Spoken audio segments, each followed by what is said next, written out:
Clara, muy buenos días. ¿Cómo le va? Muy buenos días. Muy bien, hoy les traigo para hablar de pintura.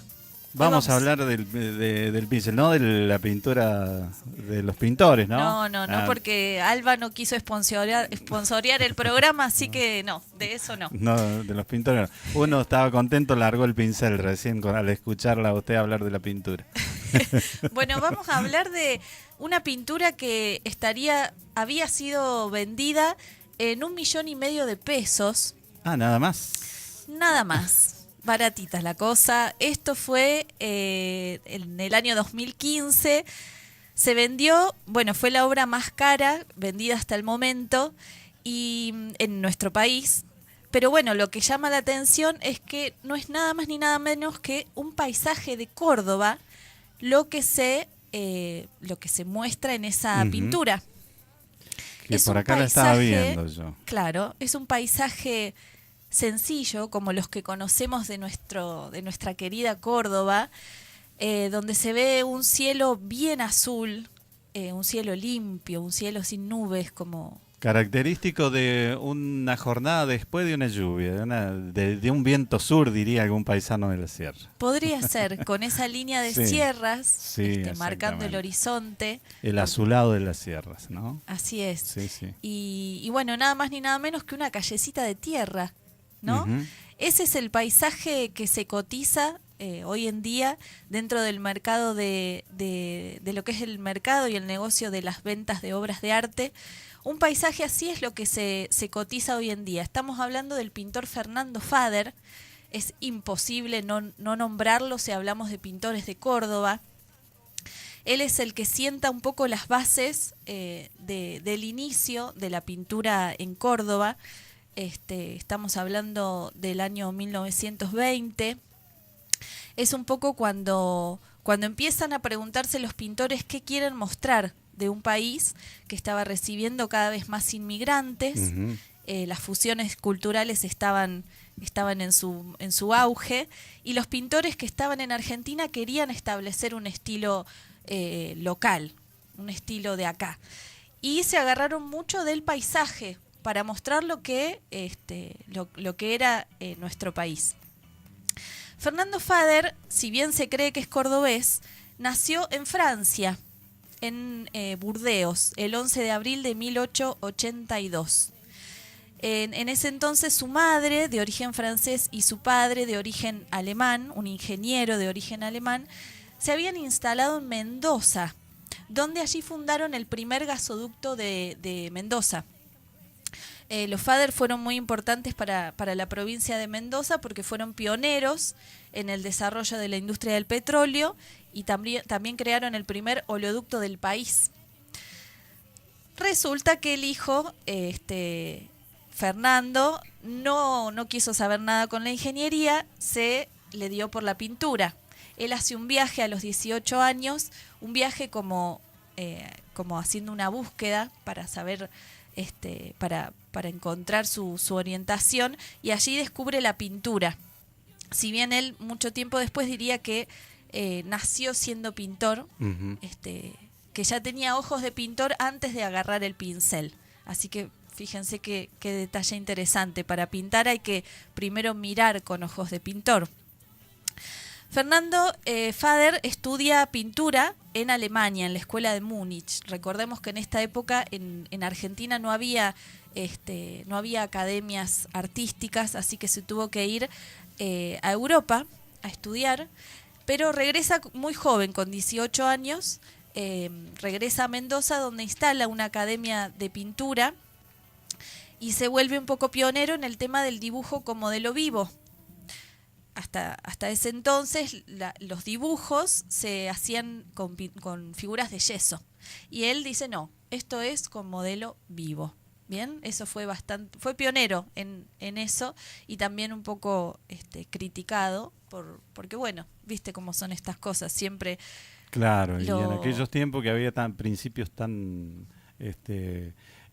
ajustados, digamos, a una cuestión, ¿no? de respeto, de no hablar demasiado de eso o no mostrarse demasiado. Claro, la gente era muy introvertida en esas cosas, ¿no? Puede ser. bueno, siempre pasa esto, que cuando alguien es pionero en algo es duramente criticado, y muchas veces sucede que después eso se instala en la sociedad como algo fundamental, digamos, ¿no? Sí, sin lugar a dudas, ¿no? Qué bonito el cuadro, lo estoy viendo en la pantalla acá y realmente qué logros digamos, del pintor, ¿no? Al rescatar todos los detalles, desde lo que va de las variaciones lumínicas hasta lo que puede ser un detalle tan pequeño como una florcita o el distinto tono del pastito a la orilla del camino. Sí, Sí, sí. realmente. Aparentemente él pintaba rápido, pero se tomaba mucho tiempo en observar. Claro, en captar los detalles. Sí, miraba más de lo que pintaba. Bien, fallece el padre de Fader.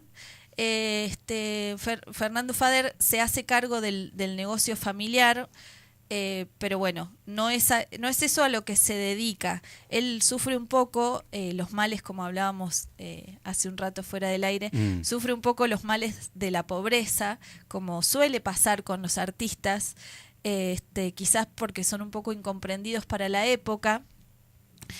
También eran épocas de la Primera Guerra Mundial, nadie compraba una pintura, eran épocas de crisis muy duras, tampoco podía firmarlas porque dicen que una firma en un cuadro de él era un cuadro embargado. ¿Qué pasa? Después, con esta pésima situación económica, se suma una situación de malestar físico.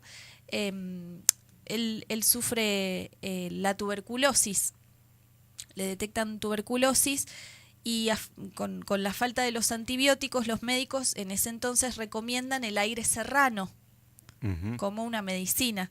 Y acá está su golpe de suerte, porque cuando le daban 3 meses de vida, resultó que pasaría 20 años viviendo en Ischilín, provincia de Córdoba. Es bueno el aire de Córdoba, de las sierras de Córdoba. ¿Viste? Así que se vino nomás y vivió esos 20 años que por suerte los pasó pintando. Así que se dedicó... obras entonces habrá hecho, ¿no? Se dedicó más que nada a pintar estos paisajes. Él salía a recorrer la zona, pero no salió de su pueblo. Eso que vos decís es interesante. Él no pintó muchas obras, quizás por eso, no quizás, es por eso que cuestan tanto sus obras, porque hay pocas. Entonces cuando hay pocas obras, el valor sube. Sí, exactamente. El valor sube. Aparte obras con una calidad extraordinaria, ¿no? Si es así, como lo vemos acá, obviamente, realmente tiene una calidad realmente trascendental en lo que es, como decía bien recién, ¿no? Lograr todo lo que logran meter dentro del cuadro, en la composición de la imagen, ¿no? Está muy, muy bueno, realmente. Así es. El estilo que lo identifica es el impresionismo.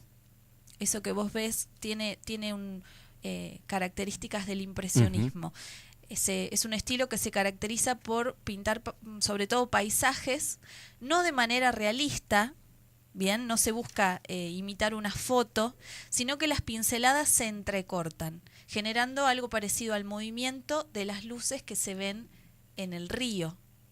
Vos fijate cuando está el agua. Cuando está el agua, claro, yo digo río porque lo tenemos cerca y los invito a disfrutar ese momento cuando las luces del cielo, quizás el celeste del cielo se refleja en las aguas del río, se genera una imagen muy interesante. Bueno, de ahí se inspiran los impresionistas para el tipo de pincelada que usaban. Bien, bueno, representan esto, las luces, los colores, la viveza de un paisaje. Nunca usan negro en las pinturas, sino que lo más oscuro es el violeta o el azul, pero nunca el negro, ¿sí? Usan una paleta clara, combinando verdes con azules y lilas con amarillos. Para los que quieran conocer la casa de Fernando Fader, para los que quieran comprar una obra, lo pueden hacer tranquilamente, la traen acá a la radio y la vemos. Pero bueno, no sé si alguien podrá. Su casa la construyó en losa corral. Eso es a 8 kilómetros del pueblo de Ischilín, una casa que compartía con su mujer Adela y con sus 3 hijos. Llamaban el lugar Huerta Encantada. Hoy en día esa casa es museo y se puede conocer. Ha sido rescatada, o sea, es un elemento histórico importantísimo, ¿no? Teniendo en cuenta lo que ha sido el pintor y toda su trascendencia, ¿no? A través del tiempo con sus cuadros. Así es, por suerte está en pie la casa, se puede visitar. Fernando Fader dijo alguna vez: los pintores de la ciudad creen que pintar un paisaje es venir a estos lugares, plantar un caballete y ponerse a pintar. La naturaleza no se entrega así de inmediato, y el paisaje no solo se ve, sino que también se debe conocer. Antes de pintar esta tierra, la he arado, y más de una vez he interrumpido mi labor de pintor para tomar el arado y removerla. En palabras del maestro, el paisaje se deja ver al pintor cuando se le da tiempo, cuando se lo comprende. No es cuestión de venir y pintar así nomás. Bien, Fernando Fader fallece el 28 de febrero de 1935 en su casa de Loza Corral, provincia de Córdoba, y en agosto de ese mismo año se organiza la exposición póstuma con 320 obras. Esa sería como digamos, el patrimonio que dejaría. Los homenajes a este maestro del arte se multiplican día a día, cada vez es más valorado. Fernando Fader es muy buscado por galeristas de afuera. Así que bueno, esta es un poco la historia de Fernando Fader, que ya saben, no era cordobés, pero viniendo de afuera supo serlo. Se hizo cordobés. Sin lugar a dudas. Y probablemente no podría haber imaginado su vida de otra forma, que no sea viviendo en el pueblito de Loza Corral. Qué lindo, ¿no? Y claro, quería el lugar, la sierra siempre es muy generosa en brindar paisajes, y si uno se pone a prestarle atención, es increíble las imágenes que puede lograr. Tanto nosotros hoy en día con una foto, como pintando también. Así es, hay mucha inspiración en estos paisajes para lo que es el arte. Realmente. Bueno, me ha sorprendido, créame, con esta historia de este gran pintor, que lo conocemos y lo conoce la gente, los oyentes, seguramente, que ha sido que ha estado acá en nuestra provincia de Córdoba. Sí, los invito a googlear el nombre de Fernando Fader para ver un poco su obra en internet, y también, ¿por qué no?, a hacer un viajecito y viajar al museo en Loza Corral, en provincia de Córdoba. Y bueno, para antes de irme, quiero pasar un chivo, que Carlos me dio permiso. Los invito al museo a conocer un poco de las postales que estamos haciendo con Carla Suárez. También las postales las pueden conseguir en el museo o en su taller de cerámica de Rueda Luna en la calle Los Plátanos. Son postales a precio muy módico, con paisajes de Alpa Corral. Y bueno, los invito, se vienen las fiestas, y por qué no hacer un regalito de un recuerdo de Alpa Corral. Así que bueno, sin lugar a dudas. Eso es todo. Y le agradezco la casita que me trajo en la foto esta, una casita histórica de acá de Alpa Corral. Se nota el paso del tiempo y la construcción de la época de cómo se hacían las casitas de piedra, pared de piedra y el techo de paja. Y esta tiene un poco de una combinación ya de techo de paja con después del zinc, que fue el que fue apareciendo después con el tiempo. Me hace acordar un poco a mis casas cuando vivía en plena sierra, ya también eran así. Sí, yo creo que hay muchas cosas de Alpa Corral que son dignas de una postal, una foto, un cuadro, como por ejemplo un rancho de piedra, que realmente son bellísimos y que esperemos que sigan en pie lo máximo que se pueda. con el tiempo, ¿no? Que alguien los conserve, ¿no? Porque son patrimonio histórico prácticamente de la región. Así es, Carlos. Muchas gracias, Clara. Bueno. Y nos vamos a despedir con algo de música. Sí, ¿no? nos vamos con el uruguayo Jorge Drexler haciendo el tema Movimiento, así que bueno, que lo disfruten. Y nos encontramos el próximo viernes a las 11. Así es.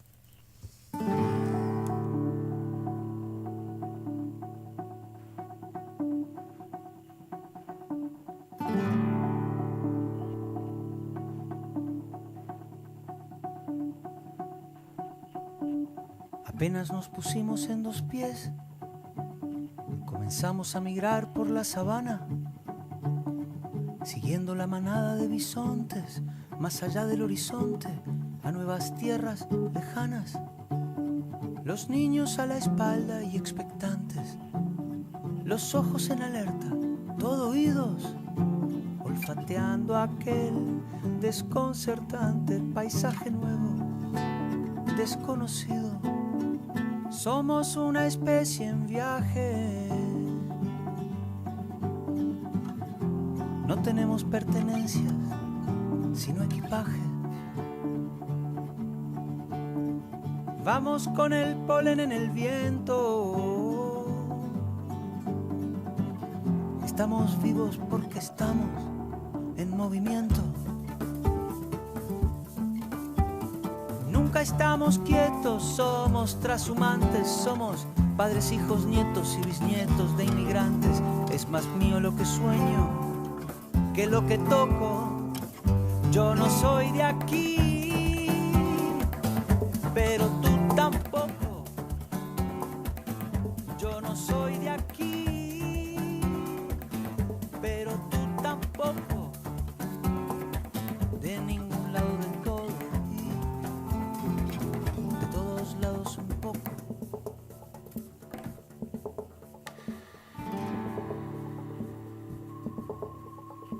Atravesamos desiertos, glaciares, continentes, el mundo entero de extremo a extremo, empecinados, supervivientes, el ojo en el viento y en las corrientes, la mano firme en el remo.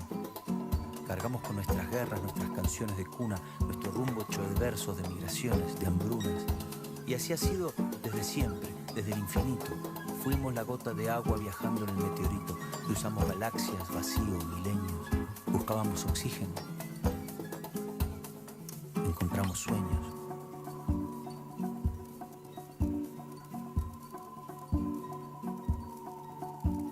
Apenas nos pusimos en dos pies y nos vimos en la sombra de la hoguera. Escuchamos la voz del desafío. Siempre miramos al río pensando en la otra ribera. Somos una especie en viaje.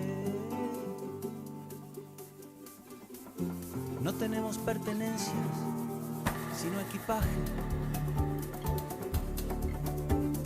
Nunca estamos quietos, somos trashumantes, somos padres, hijos, nietos y bisnietos de inmigrantes. Es más mío lo que sueño que lo que toco. Yo no soy de aquí, pero tú tampoco. Yo no soy de aquí, pero tú tampoco. De ningún lado del todo y de todos lados un poco.